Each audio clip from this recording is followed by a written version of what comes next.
Welcome in KTC AKA know the crystals. पिछले video में हमने जाना कि क्रिस्टल्स मुख्यतः दो भागों में विभाजित होते हैं, क्रिस्टलाइन और एमोर्फस स्टोन्स। इनमें डायमंड, रूबी, टोपाज यानी कि पुखराज, एमरल्ड, साथ में रॉक क्रिस्टल, रोज क्वार्ट्ज, टूरमलिन ये सभी क्रिस्टलाइन स्ट्रक्चर के उदाहरण हैं। वहीं ओपल, ग्लास, एम्बर वो एमोर्फस स्टोन्स के उदाहरण हैं। स्पेशली जहाँ एम्बर वो एक ऑर्गेनिक स्टोन है। पर ऑर्गेनिक स्टोन वो क्या है?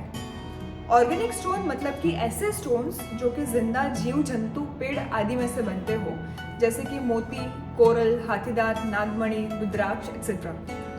अब इनके साथ ही सेमी क्रिस्टलाइन स्टोन्स भी आते हैं, यानी कि ऐसे स्टोन्स जिनमें क्रिस्टलाइन और एमोर्फस दोनों एक साथ हो, जैसे कि कई एमेथिस्ट स्टोन्स और अलग अलग एगेट स्टोन्स। क्रिस्टलाइन में साथ ही एग्रीगेट स्टोन्स भी आते हैं, यानी कि पॉलीक्रिस्टलाइन स्टोन्स, जिनमें 3 से ज्यादा तरह के क्रिस्टल्स के अणु एक दूसरे के साथ जुड़े हुए हो और एक पूरा स्टोन बनाते हो। इनके उदाहरण है अलग अलग तरह के एगेट्स, जास्पर्स, लेपिस लजुली स्टोन वगैरह वगैरह। हमारी पूरी पृथ्वी ऐसे स्टोन्स की खान है।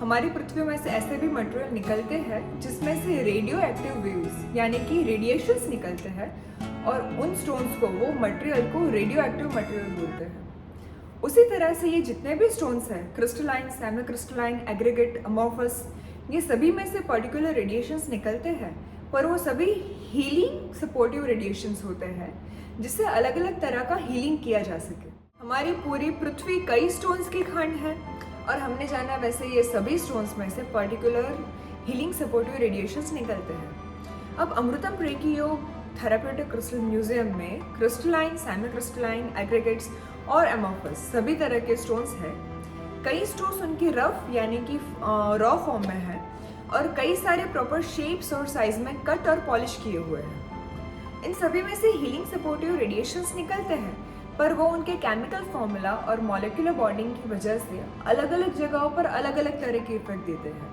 कोई फाइनेंस बढ़ाने में हीलिंग के लिए उपयोगी है, कोई अच्छी सेहत के लिए, और वहीं कई स्टोन हैं जो सही करियर बनाने में काम आता है, और कोई स्टोन ऐसे है जिससे सही लाइफ पार्टनर सिलेक्ट करने में और सही हैप्पी मैरिड लाइफ जीने में मदद मिलती है। हमारे इतने सालों के एनर्जी साइंस पर किए गए रिसर्च के हिसाब से इन सभी स्टोन्स की असर उनके आकार के अनुसार भी बदलती है।